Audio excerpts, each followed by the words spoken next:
Hello and welcome back to the channel, and another video coming to you from me being at work because I can't get to the car. So I'm going through the footage I've already filmed, and in this episode I'm going to cover the work I've done on the brake system. So the first part of the video will be the hard lines that are running on the chassis and terminating them on the master cylinder and going through the problems I encountered, doing it the DAX way, and what I had to do to get around that to make it work. And then the second part of the video, I will show you the leaks that I had from the master cylinder, and I had to replace the grommets and all the work I did to make that fit. And I think that would probably be about it for the video. All right, enjoy. Right, so now I'm planning to do the brake cables, brake pipes. So these are the three hard lines that come with a DAX, standard DAX kit. And you fit those as per the instructions, which is running them right down the chassis. And then you leave them coiled up, and then you reach out, stretch them out, line them up where you want to, connect them into the brake system once you're done. I've obviously waited for my headers to be put in place to make sure I've got space. Well, I had space for the headers primarily, which is close, but they're in there. There is clearance. And then I thought I'd run the brake lines. Now, actually looking at them, for example, this is one of the front ones, because it's an M10 by 1. This is nowhere near long enough to come up to the cylinder there. The other one would just about reach. If I went straight up, it'd look horrendous running across here. Obviously, I want to run them across this back bulkhead here and up neatly. So, and then you've got the rear one, which is a slightly bigger, which is an M12 by 1, which there is possibly enough on that one. So anyway, my point, well, my theory was that it's going to look crap, which is the aim of the game, is it not to look crap, and they would be too intermingled there with the headers. They'd get hot, so I really want to run them up this bulkhead here and out nicely into here. So I thought, well, what I'll do is I'll speak to Hell Performance, which are very nice guys, and I had some soft lines made up. So see, I've got my banjo bolt ends there.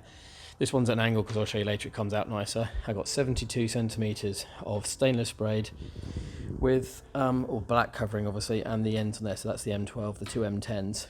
So what I'll do is I'll terminate the hard lines down at the chassis and connect these on, and these will allow me to run it where I want to, a lot nicer around that bulkhead. So I got the banjo bolts there. I got a little in situ brake pipe flare and tool, so I can cut the pipes short. I'll show you. Yeah, so I can run the actual the fittings on the ends. Let me get this one off. Yeah, so I can run these fittings all the way down, cut the pipes where I want it to be, and then re-flare it, and then that way it will give me a nice 3 brake line attachments down here. I'll probably make a little bracket that I'll bolt onto the side of the chassis, so that each of the 3 is held nice and securely, so I'm not going to get obviously bouncing around, and I don't want to see brake lines that are not connected. So yeah, I think I'm going to do that now. Stop myself there. The next clip you're about to see, you'll see that I changed my mind in where I terminated the hard lines. I've just said to you I was going to do them all on the plate, just on the chassis, to hold them all in place, but because the soft lines, which are all ordered at the same length, they start on slightly different positions on the master cylinder down the side of it.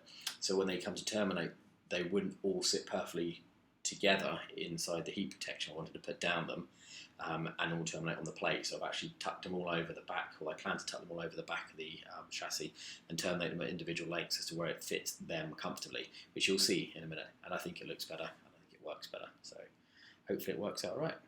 Okay, so I'm underneath the car here on the chassis where the brake hard lines, the 2 front ones come back. I've taken off the P-clips that held it onto the chassis. And this is the one rear one here. And I feel like I've marked out in black pen here, and 2 marks. There you go, one there, where I'm going to cut the pipes and then re-flare them with the little fitting already on this section, because the soft lines that come down are slightly different lengths each, because they're all 72 centimeters, but because they originate slightly different distances from the end point. So this one, for example, will terminate and then be reattached to this point here, and then the existing P-clip fittings, the rubber rib nuts, right, in the chassis there, will be used to hold them in place. So I think I'll get on with that now, try one at a time, and hope I don't mess it up. Okay, so there you go. You can see that that's the rear brakes, which is the M12x1 fitting on the hard lines, and I've cut it and flared it, so that's ready now to go into the M12 one, which I'll do shortly, and then I'll do the next two, or the two front ones, and then yeah, connect them up, put some P-clips up here on the chassis, and make them all nice and neat and tidy, and then yeah, be ready to put some brake fluid in and start bleeding things and seeing if there's any leaks. Okay, so I've just finished flaring and putting the things on and flaring the pipes. I just finger tightened the two forward ones, or the front brake lines on. Once all the P-clips go back on, I'll use these rubber riv nut mounts here, and there's two of them under there, you'll see, to hold these two in place. And then the rear one is there, so once the P-clips go back in, oh, it's not going to focus, is it? There you go, that's in place. So I'm going to nip up these fittings now, some spanners, and then put the P-clips back in. There you go, these are the hard lines, and these are where it joins the soft lines up to the master cylinder. There's two for the front brakes, oh, move my head, and there's the rear brake one, and the rubber P-clips in there, and then just out of sight in there is the heat protection as it goes past the headers. So that is the brake system, hopefully done. So I think I should go around and tighten everything else up now, and then put some fluid in, see what happens. Okay, so now I've just got my new heat shrink. You can see here my heat shield, and I've just slid it over the three lines, the brake lines, which go down to the two front and the one rear. Oh, lighting's gone weird. Yeah, so you got 1, 2, 3 that goes down through this, and I'll draw a line across it down here, mark out where it's enough, and I'll take it off, trim it, put it back on, and then I can connect the brake lines back up to the hard lines on the chassis, as we talked about before. And that should then be, once I put the rubber retaining P-clips on the chassis, which are just around where my finger is, that's in the brake system done.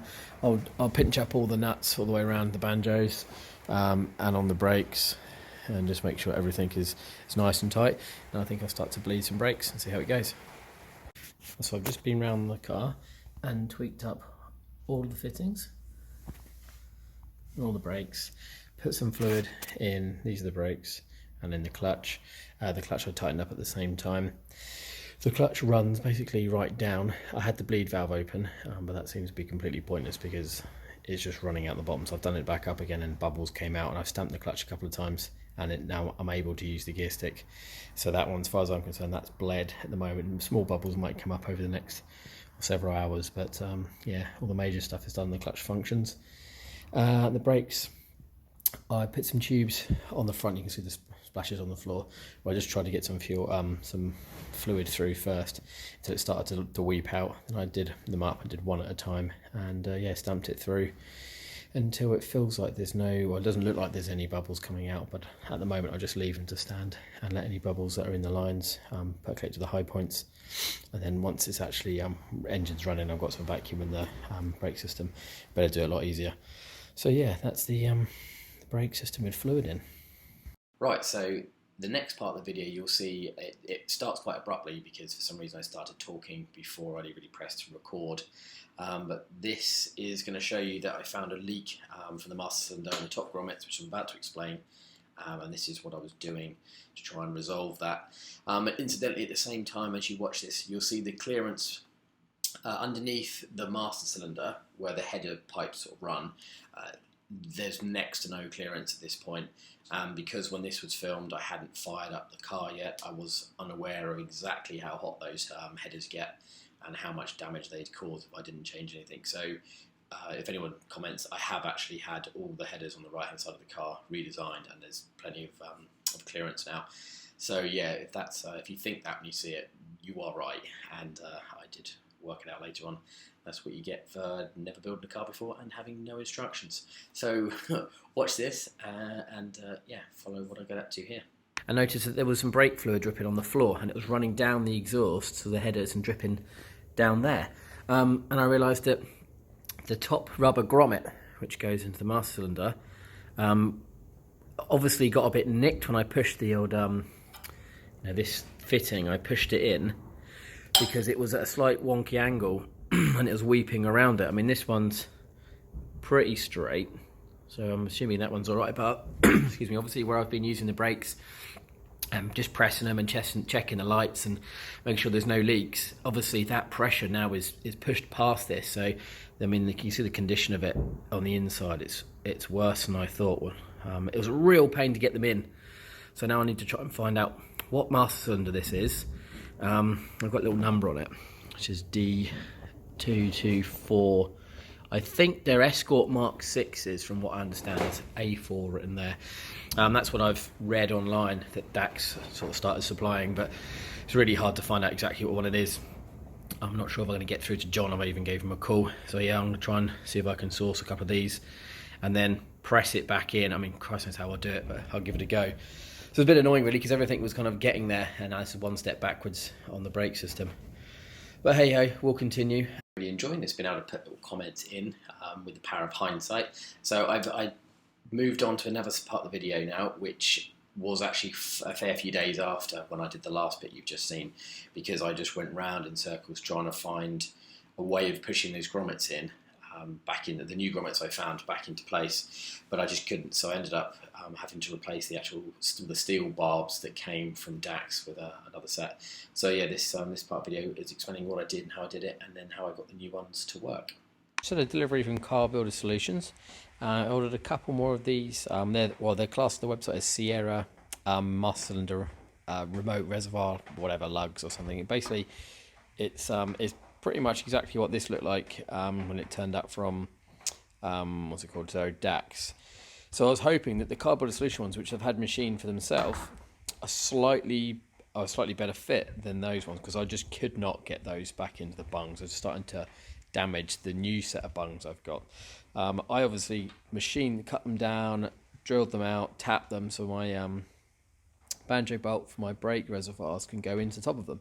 So I'll do the same with these, but even just measuring them, they're a millimetre narrower on the actual like barb, the lip here, than the steel ones from DAX. Obviously they fit in the grommets absolutely fine when they're not in here, and I'm loath to push it in here in case it goes in easily, but I can't get it out, and then obviously I need to cut it down, drill it out a little bit and tap it again. So I think I'll do that to these.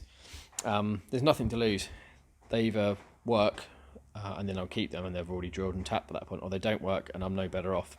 So rather than getting it stuck all flush in there and having to somehow yank on it to get it out and maybe damaging the grommet, let's just do it now. And yeah, I'll revisit once I've done one and the banjo bolt's back in it, and then we'll have a press and see what it's like. Okay, so I cut the stalk off, I drilled it down to 9mm and I've tapped it. That's a 10mm thread, but 9mm because it's brass, it's actually nice and soft, so it went in better. That one I did a minute ago and I had to go at pressing it in. It still didn't want to go in with the bung in, so I tried the bung on, because these have got a nice border around them. See that? So I actually pushed the bung and I put it in the vise, slowly pressed it in, and it seems to have gone in. I'm pretty happy with it. So yeah, I'm going to put this one into there, put another bung on, lube it up, and then yeah, press it in as well and see if it goes in just like the last one. And success. There we go, they're both pressed in. I scored the top of that one in the vise before I put tape on it, which is irritating, but there we go. So they're both pressed in. So that's the Car Builder Solutions ones that I've managed to fix in, what, an hour, compared to days with these shit from DAX that tore the rubber grommets up and just, yeah, useless. And that's where I'm going to finish this video, because that's all the footage I have of the work I've done on the brake system. When I left the car last, I hadn't got the master cylinder back onto the slave cylinder because I was still working on the exhaust headers on that right hand side of the engine, with the adjustments we've made in the routing of them to give more clearance underneath the master cylinder. As you saw in there, and as I pointed out, there just wasn't enough to give clearance for the heat that's produced from those headers. I didn't want to damage the micro switch for the brake pedal light, with the brake light, or just bake the brake fluid. So yeah, if you've liked the video, have a look at the rest of the ones on my channel. If you've seen them all, then thanks very much. And yeah, please consider subscribing so you can see when the next one comes out. I may well do some more from footage I've got still while I'm unable to get back to the car. Yeah, thanks for watching. Goodbye.